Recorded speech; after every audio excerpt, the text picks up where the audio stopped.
તો હું અહીંયા વાલીઓ બેઠા છે એને ખાલી એટલું જ કહેવા માગું છું કે તમારા બાળકો છે એ પરીક્ષા મોટી નથી, તમારું બાળક મોટું છે.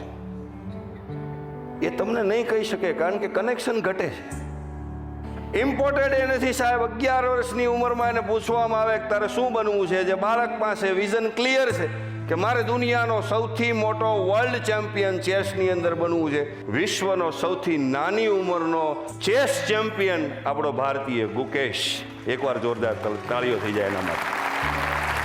વિશ્વના આનંદ પછી એમણે રેકોર્ડ તોડ્યો, પણ જો એના ફોલ્ડરમાં એની સિસ્ટમમાં એના મા બાપે દખલગીરી કરી હોત સાહેબ, મરી જાત બાળક. કારણ કે ચેસ ચેમ્પિયન બનવું એ વિશ્વની અંદર એવું મનાય છે બુદ્ધિશાળીમાં બુદ્ધિશાળી વ્યક્તિ એ છે, તો એ ન બની શકે સાહેબ. આપણું બાળક કોળી પાટી છે, આપણે જે લખીએ ને એ લખાય એમ છે. રિફ્લેક્શન છે, રિફ્લેક્શન.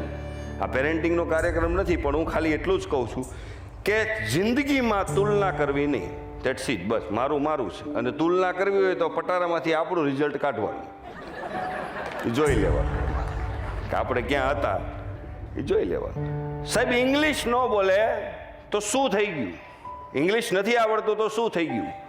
અહીંયા આપણે એ પ્રોબ્લેમ છે મેનેજમેન્ટનું કહું કે ઇંગ્લિશમાં કાંઈ ભૂલ થાય તો આપણે હાસ્યાસ્પદ થઈએ છીએ સાહેબ. હકીકત તો ગુજરાતીમાં ભૂલ થાય તો આપણે હાસ્યાસ્પદ થાવ છે. આપણી ભાષા ગુજરાતી છે, માતૃભાષા. દુનિયાના તમામ મહાન લોકો પોતાની માતૃભાષામાં ભણ્યા છે. દુનિયાના તમામ મહાન લોકો, આલ્બર્ટ આઇન્સ્ટાઈન લઈ લો, કલામ લઈ લો, દુનિયાના. કારણ કે તમે જે તમારી ભાષામાં સમજી શકો છો એ બીજી ભાષામાં તમે સમજી નથી શકતા. એટલે સાહેબ આપણી ભાષા ગુજરાતી છે. ઇંગ્લિશ તો ટેલેન્ટ કહેવાય, હું એને ભાષા ગણતો જ નથી. એટલે શબ્દો નથી, હું એને ગરીબ ભાષા ગણું છું ગુજરાતી કરતાં. ભલે અહીંયા ઇંગ્લિશ મીડિયમ આપણે ભણાવાતું હોય છે, પણ ગુજરાતી તો ગુજરાતી ભાઈ, ગુજરાતી હો ભાઈ. હવે આ તાળીઓ ગુજરાતી મીડિયમ વાળાએ પાડી, આવું મારે થાય.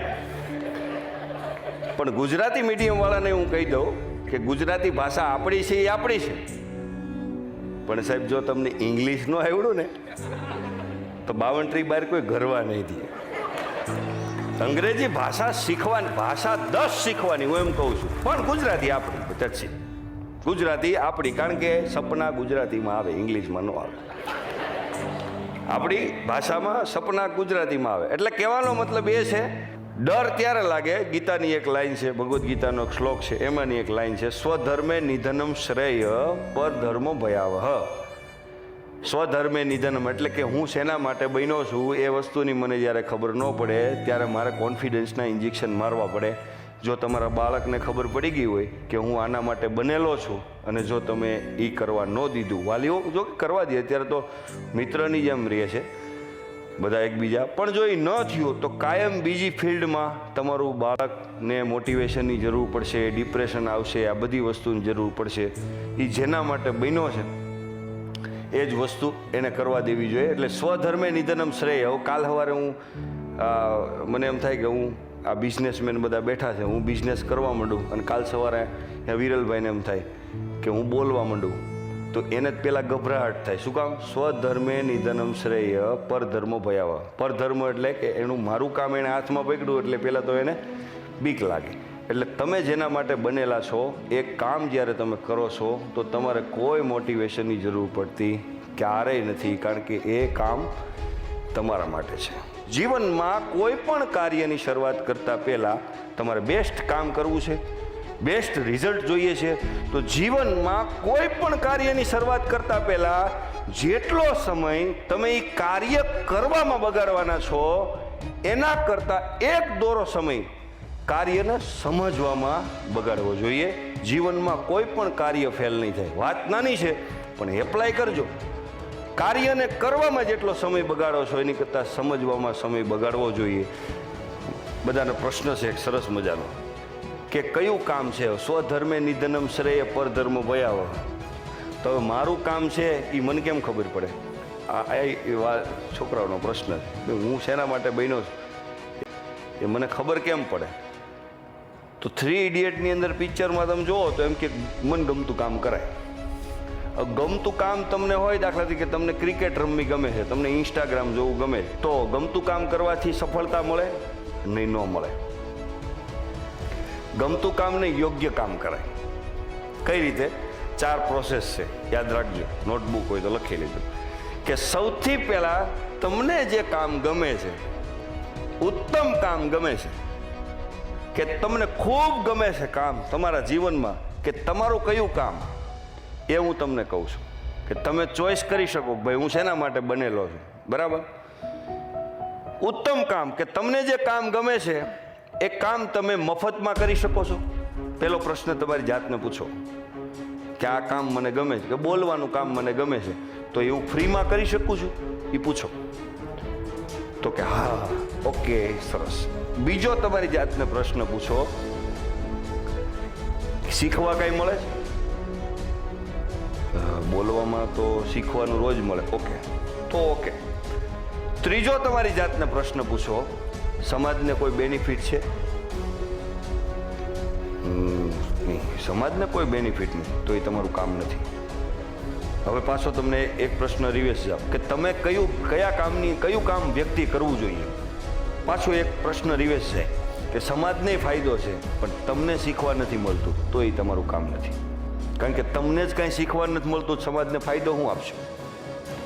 આ 3 સવાલ પછી ચોથો પ્રશ્ન તમારી જાતને પૂછવાનો, અહીંયા બેઠેલા બાળકો, મિત્રો, ચોથો પ્રશ્ન તમારી જાતને પૂછો. આ 3 પ્રશ્ન ક્લિયર થાય પછી પૈસા મળે છે.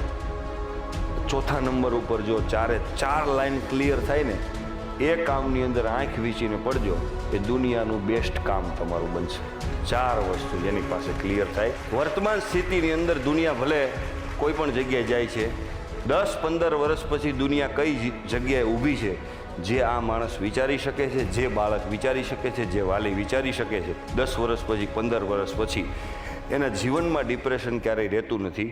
મારો કહેવાનો, જેના જીવનમાં, કારણ કે જે વિશાળતાથી જીવનને જોઈ લે છે, એના જીવનમાં ક્યારેય ડર રહેતો નથી.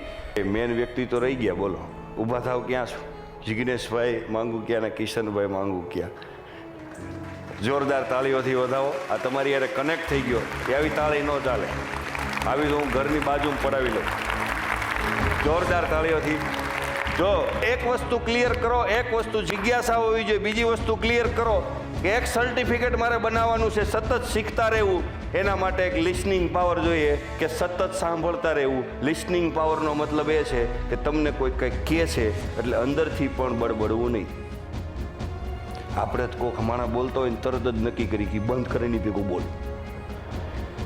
લિસનિંગ પાવર, જેટલું તમે બેસ્ટ રીતે લિસનિંગ કરી શકો. એક સ્કૂલની અંદર 100 વિદ્યાર્થી બેઠા હોય, એમાં એકનો જ પહેલો નંબર આવે, બીજાનો હું કામ? તો બીજા બધા ક્યાં ચંદ્ર ઉપર આટા મારતા હોય?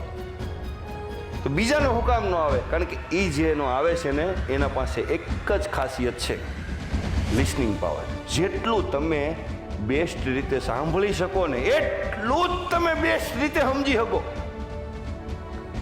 એટલું જ તમે અનુભવી શકો.